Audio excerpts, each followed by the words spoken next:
Por que Jesus é chamado de o leão da tribo de Judá? Você pode não saber, mas essa frase, leão da tribo de Judá, aparece apenas uma vez em toda a Bíblia, mas carrega um significado muito profundo. No capítulo 5 do livro de Apocalipse, lemos sobre um livro selado com 7 selos. O texto bíblico afirma que ninguém no céu, na terra ou debaixo da terra podia abrir o livro ou sequer olhar para ele. Então, o apóstolo João, que recebeu as revelações registradas no livro de Apocalipse de Deus, ficou desesperado.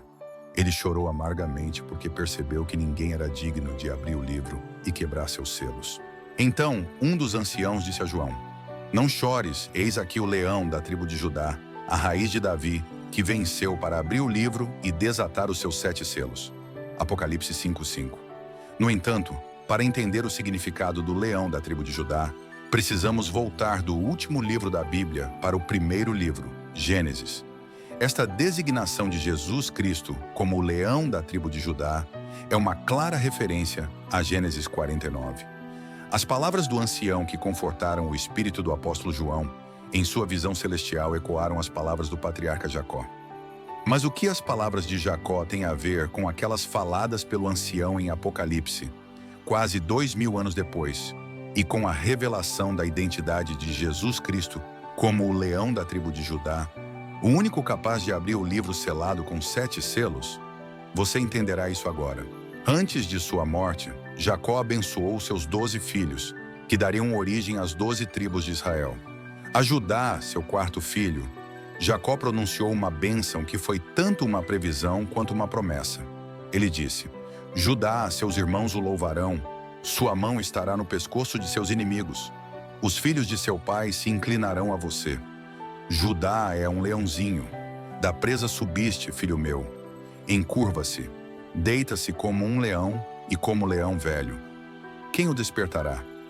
O cetro não se apartará de Judá, nem o legislador dentre seus pés, até que venha Siló, e a ele se congregarão os povos." Gênesis 49, 8, 10. À primeira vista, isso pode parecer uma declaração um tanto confusa, mas estamos prestes a entender seu significado e como ele se relaciona com Jesus Cristo.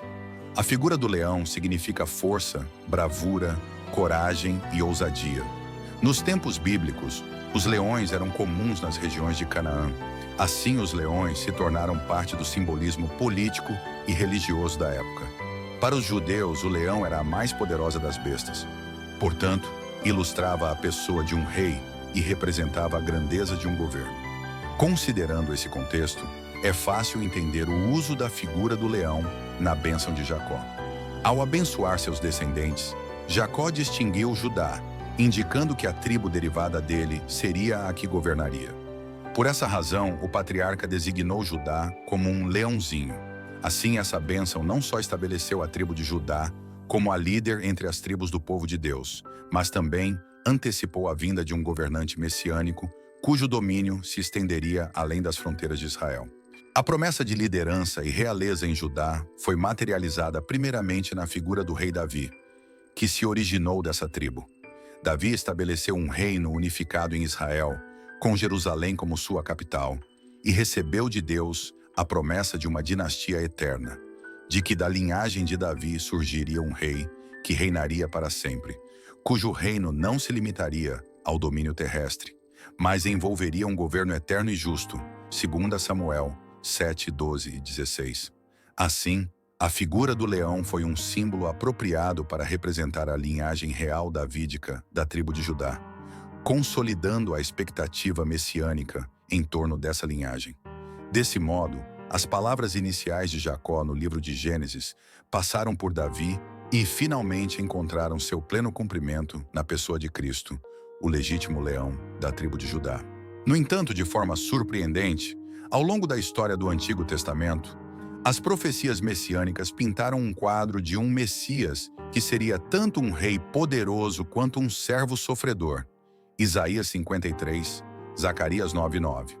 Essas profecias prepararam o cenário para a vinda de Jesus, que paradoxalmente trouxe o reino de Deus não por meio do poder terreno, mas através do serviço e do sacrifício. É por isso que não podemos falar de Jesus como o leão da tribo de Judá, sem também falar dele como o cordeiro sacrificado. O leão e o cordeiro são duas figuras completamente opostas na natureza. Uma simboliza ferocidade, bravura, poder, força e domínio, enquanto a outra simboliza mansidão, submissão e gentileza. Mas como podemos entender o fato de que Jesus é, ao mesmo tempo, leão e cordeiro? Para responder a essa pergunta, precisamos considerar como as promessas messiânicas foram cumpridas em Jesus. O cumprimento dessas promessas em Jesus foi evidenciado desde seu nascimento em Belém, a cidade de Davi, conforme profetizado em Miqueias 5:2. Seu nascimento nesse local não foi uma mera coincidência geográfica, mas uma confirmação divina de sua identidade messiânica real. Durante seu ministério, Jesus demonstrou sua autoridade sobre a lei, a natureza, os demônios e a morte, e perdoando pecados, Marcos 2:5-7, atos que somente Deus poderia realizar. Seus ensinamentos, parábolas e milagres revelaram um reino que transcende as fronteiras terrestres, oferecendo libertação espiritual e restauração. Mas apesar de sua linhagem davídica e cumprimento das profecias, Jesus enfrentou rejeição por parte dos líderes religiosos de sua época, que esperavam um Messias político e militar. Então, ele foi traído e condenado à crucificação por aqueles que deveriam tê-lo honrado. E neste ponto podemos entender perfeitamente como Jesus é apresentado tanto como leão quanto como cordeiro. A figura do leão, com toda a sua força, grandeza e majestade, está historicamente associada à realeza e ao poder. Em certo sentido, Jesus, como o leão da tribo de Judá, simboliza a autoridade suprema e a soberania divina sobre toda a criação, pecado e morte. Essa imagem reflete a natureza divina de Cristo, sua posição como o Messias prometido e sua vitória final sobre o mal. No contexto bíblico, a vitória do leão da tribo de Judá sobre o mal é uma garantia de justiça e restauração.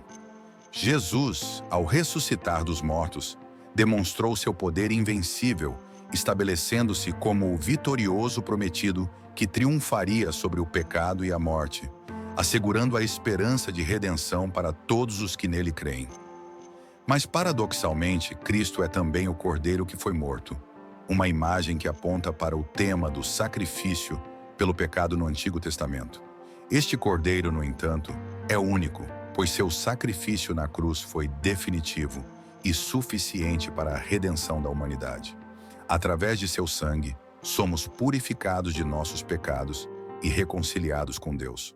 Nesse sentido, a natureza do Cordeiro enfatiza a humildade e a obediência de Cristo, que, embora sendo Deus, esvaziou-se tomando a forma de servo. Sua submissão à vontade do Pai até a morte na cruz revelou a profundidade de seu amor e sua dedicação em redimir seu povo. Ele tomou sobre si todo o pecado de seu povo, suportou toda a ira de Deus ao máximo e derrotou a morte, impondo uma derrota esmagadora a Satanás. Ele morreu como um cordeiro sacrificado, mas ressuscitou como um leão vitorioso, que conquistou o direito de ser o único digno de abrir o livro da história e romper seus selos. Jesus Cristo governa o universo de acordo com o decreto eterno de Deus, e seu governo nunca terá fim. Além disso, considerando como Cristo é representado na Bíblia como o leão da tribo de Judá, enfatizando também sua realeza, podemos entender melhor algumas características de sua pessoa e obra. Por exemplo, a autoridade e o poder de Jesus Cristo, simbolizados pela figura do leão, são aspectos centrais de sua identidade e missão. Essa autoridade não se limitou ao seu ministério terreno, mas se estendeu por meio de sua ressurreição, ascensão e reino eterno. Cristo é apresentado nas Escrituras como o agente da criação e aquele em quem todas as coisas subsistem, Colossenses 1:17. Assim, seu poder se manifesta não apenas no reino espiritual, mas em todo o universo.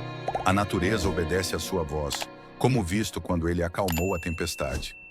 Marcos 4:39. E as leis que governam a matéria se curvam a ele, como quando multiplicou pequenas porções de alimento para alimentar multidões. João 6:11. Jesus também demonstrou autoridade sobre demônios, expulsando-os com sua palavra. Marcos 5:13. Essa autoridade evidenciou o reino de Deus, invadindo o domínio das trevas, anunciando a derrota final do mal. Consequentemente, a cruz foi o clímax do poder e da autoridade de Cristo. Foi lá que Jesus triunfou sobre o pecado e a morte, oferecendo-se como o sacrifício perfeito pela humanidade. Sua ressurreição é a afirmação definitiva de sua vitória, garantindo também a esperança da ressurreição para todos os que estão nele. Agora, como nosso intercessor junto ao Pai, Hebreus 7:25, e Rei eterno, Cristo exerce autoridade mediadora em favor dos crentes, garantindo a eficácia de sua redenção e a certeza de sua salvação. Quando falamos sobre a realeza de Cristo, também é importante entender que o reino de Deus inaugurado por Cristo é tanto uma realidade presente quanto uma esperança futura.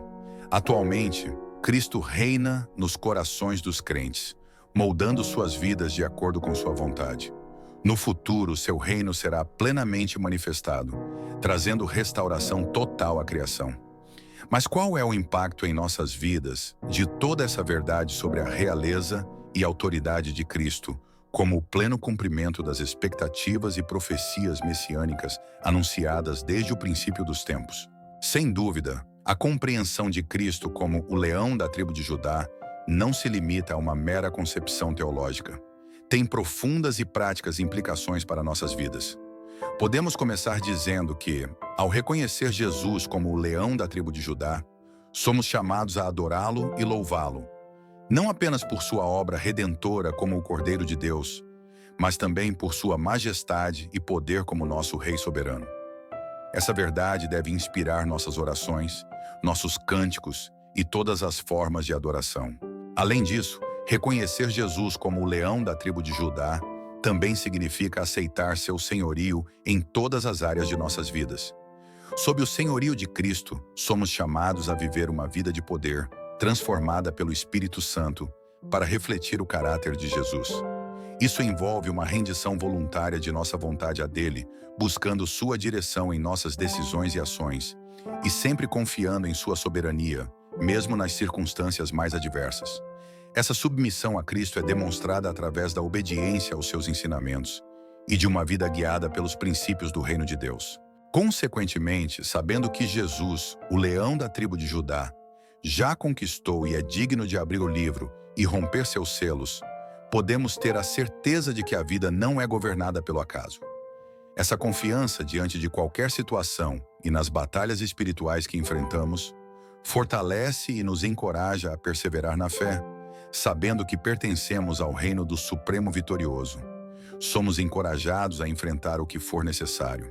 Além disso, a imagem de Cristo como o leão da tribo de Judá nos lembra da esperança escatológica que temos em sua segunda vinda e no estabelecimento final de seu reino.